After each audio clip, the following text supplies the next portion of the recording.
Hey guys, welcome back to Shop Life. Today we're going to be working on a 2004 Infiniti G35. This actually belongs to a subscriber. His name is Ken.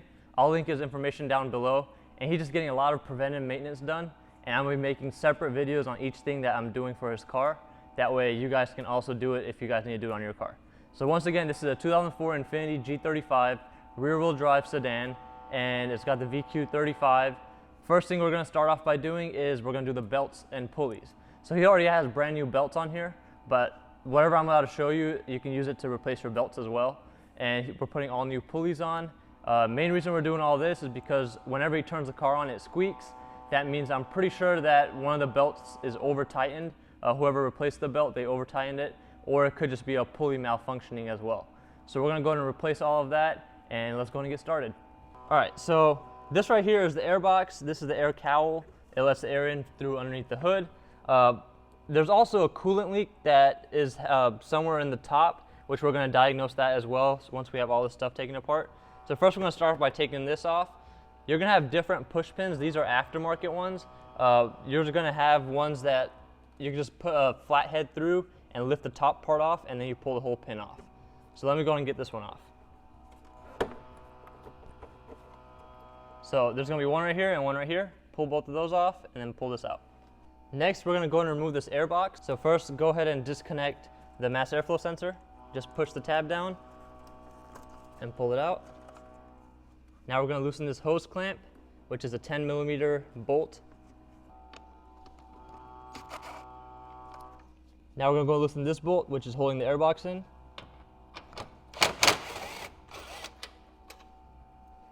Now there's two little plastic tabs on the bottom of the air box that sit into these rubber grommets. That way this airbox doesn't shake around too much. So when you're pulling it out, just be careful. You're gonna have to try to pull it straight up, and then it'll just pop out of those tabs. So first we're gonna take off this boot.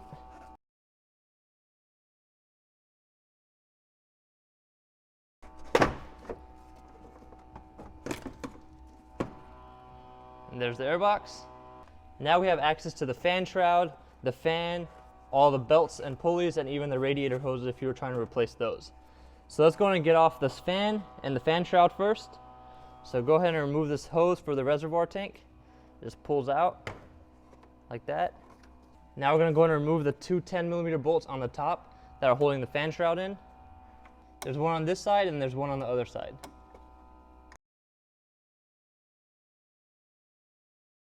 And as you can see, the coolant leak is happening on this top little section.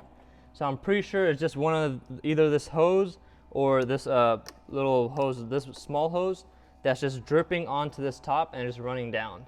But we'll go ahead and check that out once we have the fan and the fan shroud off.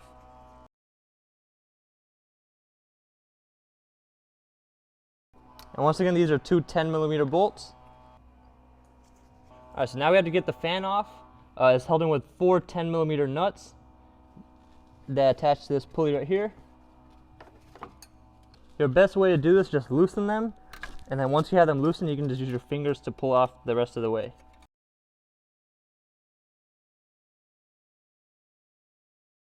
So those are the four nuts. So then you just pull the fan straight out once all the nuts are out, and now we have to get this shroud to come up with it. All right, we're gonna go ahead and remove this hose to just make it easier to pull the fan shroud out so we don't break it. So there's just the hose clamp right here. You squeeze the clamp together, push it back, and then you pull the hose out.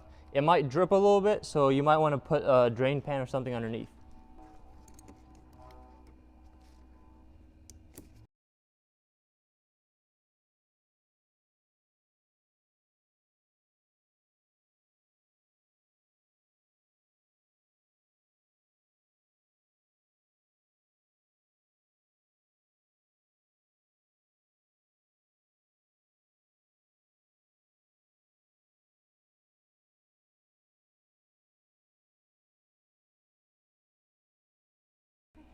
All right, so there's the fan and there's the shroud.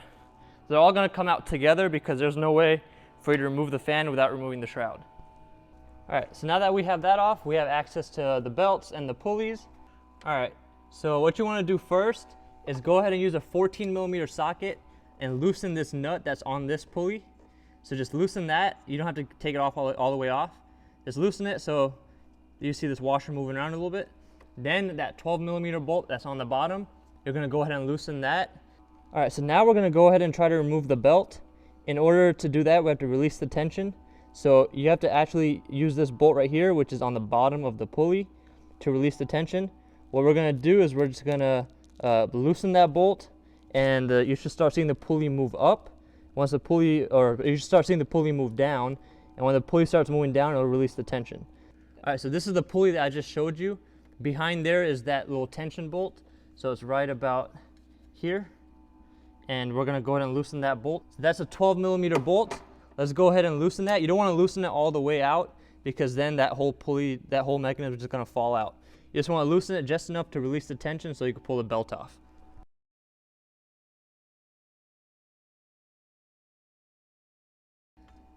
Just like that.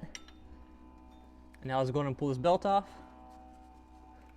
Now we're gonna go ahead and do the same thing on this side as well, since we're gonna be replacing both of these pulleys. So let's go ahead and loosen this 14mm nut on the pulley.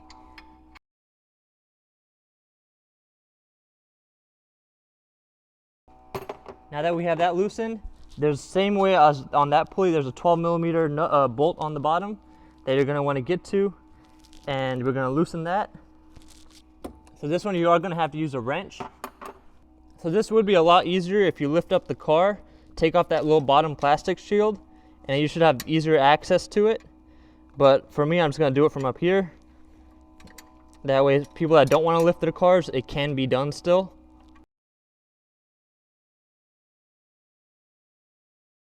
All right, so now that we have that loosened, we can go ahead and pull this belt off. Just like that. Get it off of the AC compressor, and then get it off of the main pulley.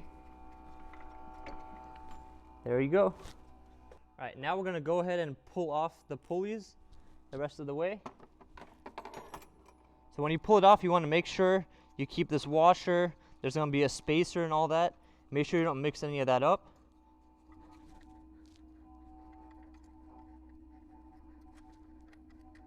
That's the spacer I was talking about. And then you have another little dust shield spacer in the back. Now let's go ahead and replace this pulley. All right, so the pulley that goes on the AC tensioner is gonna be a Dayco 89156. And I got this, Ken got this from, I believe, Pep Boys, but you can buy it at any auto parts store, or you can even buy it online. And it doesn't have to be the Dayco brand, it could be any brand as long as it's reputable. So let's go ahead and set it up how it was. So you have the spacer, then you have this, and then you have the nut. And then make sure the little spacer on the back stays on the pulley as well. Well, on the actual assembly. All right, so we have the dust shield right here. And there's also another spacer on the back if you guys didn't notice. So there's that other spacer and then the dust shield. All right, so there's that. Now we put the spacer.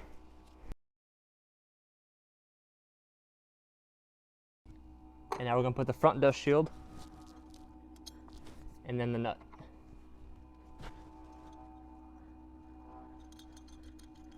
Now you don't want to tighten this nut all the way until you have the belt on, so that way you can set the tension. But first we're gonna go ahead and replace this pulley. This one's also held in with a 14mm nut. And we have the dust shield and then the spacer. Dust shield and spacer. Now let's go ahead and pull the pulley off. So now this pulley is 89150 by Dayco. And like I said, you can get at O'Reilly, Pep Boys, Advance, AutoZone. Pretty much anywhere you get parts from. And there we have it. Let's go ahead and put this one on. So this one doesn't have the dust shield on the back, just the one on the front.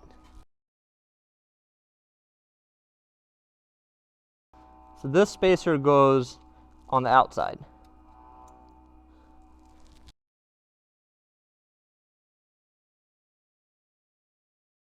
Now let's go ahead and put the belts back on. So the AC belt goes on first because it's the one that goes furthest on the crank pulley.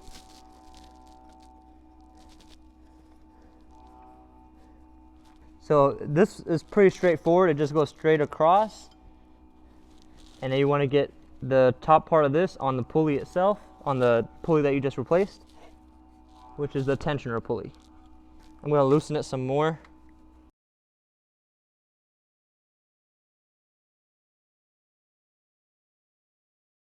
Now you want to make sure that it's on the right threads, so the belt is on that proper threads, because it's a V-belt, so there's 1, 2, 3, and 4 grooves.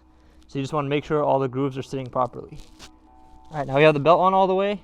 Let's go and start tightening from the bottom, and then we'll tighten the pulley last.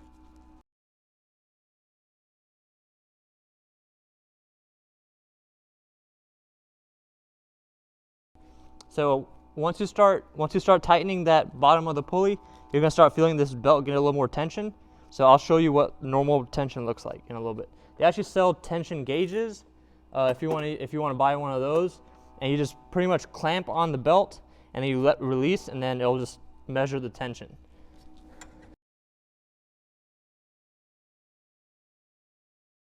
So that was too much play, and you can see there's still a little bit of play left.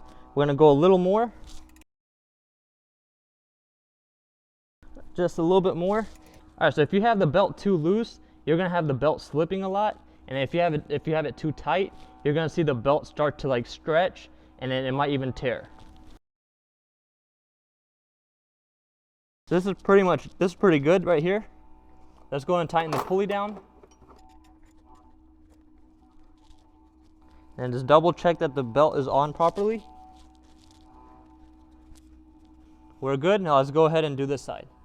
All right, so let's go ahead and route this belt first. What you want to do is you always want to route it around the tensioner first, because on the tensioner it's easy to slide on because there's no grooves on it.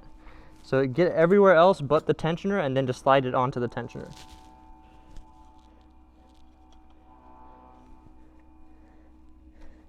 Make sure all the grooves are on properly. Now we can go in and start setting the tension.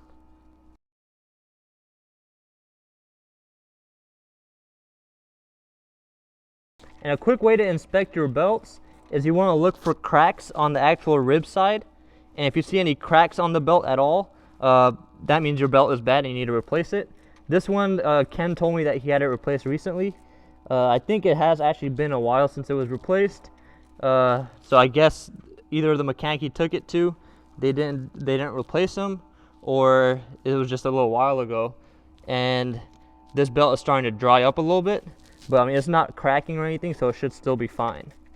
Now you see it's starting to get tensed up a little bit, and that should be good. Now let's go and tighten the pulley. Now that's done. Check the tension one more time. Make sure the belt's on properly. And we're good. And you want to make sure that both of the pulley bolts, well, the nuts are tight, otherwise the pulley will back off. And then when you're driving, the belt will just fall off and it'll do a lot more damage. And you don't want to make it too tight that you strip it, just tight enough. So for the belts, I mean, a belt is a belt, honestly. You can get them from auto parts store. They have Dayco belts. These are Nissan OEM belts. And honestly, I think once a car is at a certain age, I mean, you can still buy OEM parts, but they're just a lot more expensive than what you really need to spend. And I mean, I would just check the forums, because nowadays everything is so well documented that people, whenever they're trying parts, they'll make reviews on it. So if the parts were aftermarket parts were not good, you'll know about it. So before you buy anything, always do your research. All right, well, now the belts are done. Now let's go ahead and put the fan shroud back on.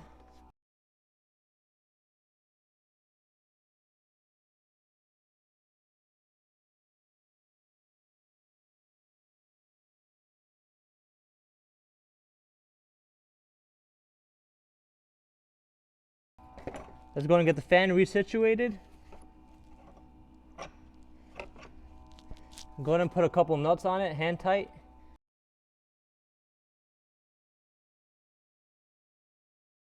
And you want to be careful that you don't get any antifreeze or anything on your belts, because that's going to ruin the life of the belt and it's going to cause the belt to slip.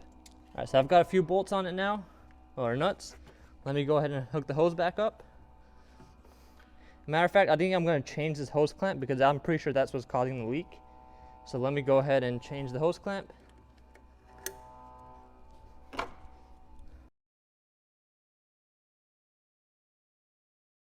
All right, let's go ahead and put the hose back on.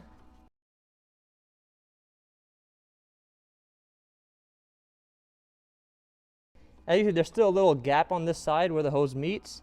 So what I'm gonna loosen this hose clamp as well and turn the hose just a little bit.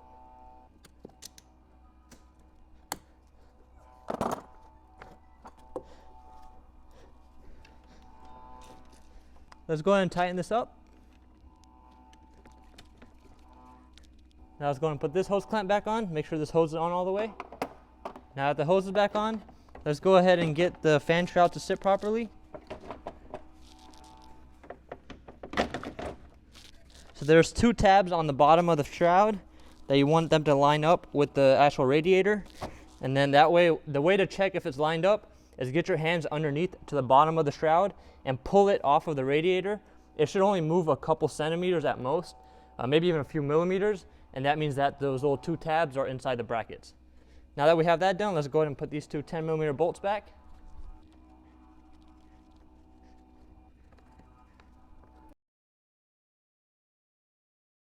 Now that's tight. Let's go ahead and fix this hose right here.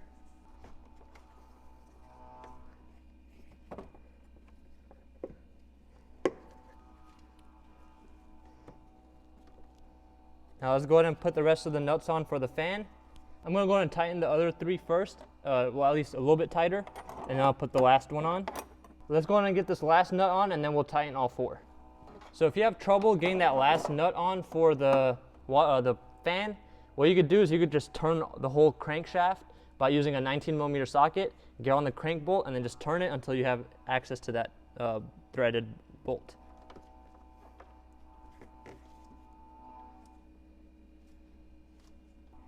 All right, so you want to get these nuts on there tight. You don't want them too tight that you strip them, but just tight enough. I know I say that a lot. For me, it's just by feel. I know you can look up the torque specifications and stuff, but there's not really any way you're going to get a torque wrench down with the fan in place. So what you want to do is you want to get it tight enough, that way the fan won't back off and it won't wiggle, because if it wiggles, then it's going to be off balance, and you're going to feel vibrations in the car and all of that, and you might even break the blades. And if you have a newer G35, you might have the electric fan on this. And if you have the electric fan, it's going to be a lot simpler to do this, because it's just going to be held in with bolts, and you just pull it out like the fan shroud.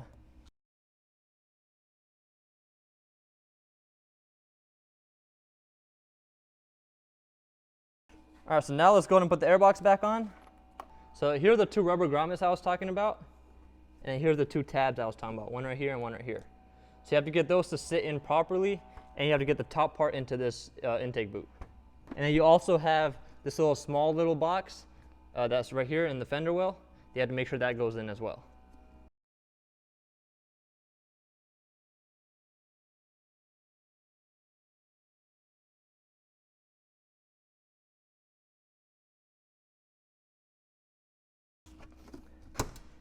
So you'll see it click in like that once the rubber grommets are in and everything is lined up properly.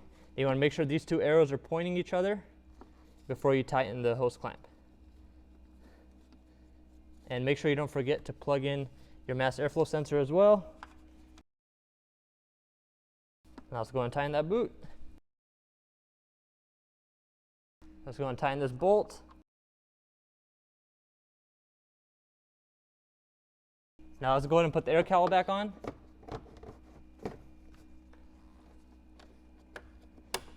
Now one thing I would suggest is just make sure that your belts don't have any coolant or anything on them, and just make sure that they don't. If they do, you can just use some kind of water spray and then just spray and wipe it off. Make sure the belt's not wet when you turn it on.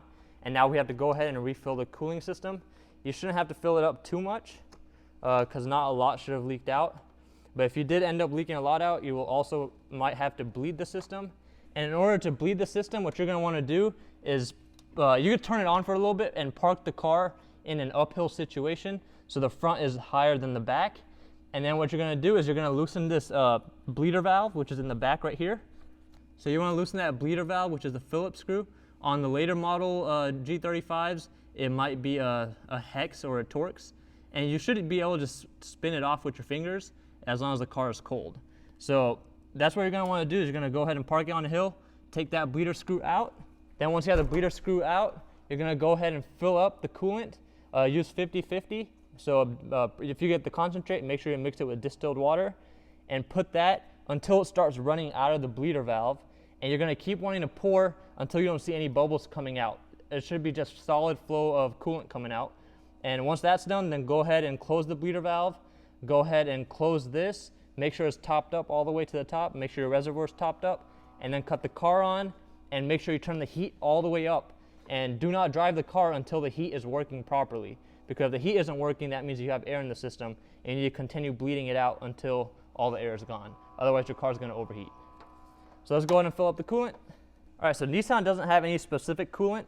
So I'm just using this Prestone that I got from Walmart. And this is the concentrate, and then I bought some distilled water from Walmart as well. And that's what we're going to be using. And another way to help the bleeding process, if you're not going to bleed, take off the bleeder screw because you don't lose too much coolant, is go ahead and close the cap once you have enough coolant in there. And now you're going to want to squeeze the lower radiator hose because that's what's feeding into the thermostat. And the thermostat itself has a small little bleeder nipple which allows the air to escape as long as it's not too much. So we're going to squeeze the lower radiator hose. This might be hard to do with all the stuff back. So if you want to do that before you put the cowl back, you can. After a few squeezes, go ahead and check the level again. It's still pretty good. I'm going to put a little bit of distilled water in there. So here's the distilled water I got from Walmart. And it's like 88 cents for a whole gallon. So it's actually cheaper to buy the concentrate and then just buy a gallon of distilled water. As you see, it's not taking much right now. I still have a lot more work to do on this car, so I'm not going to pull it out just yet. But when I do pull it out, I'm just going to go and release that bleeder valve and make sure that there's no air in the system, everything is fine, and before I give it back to Ken. So that's it for this video, guys. I'm going to be posting a few more videos on this specific car, so stay tuned for those videos, guys, and thanks for watching.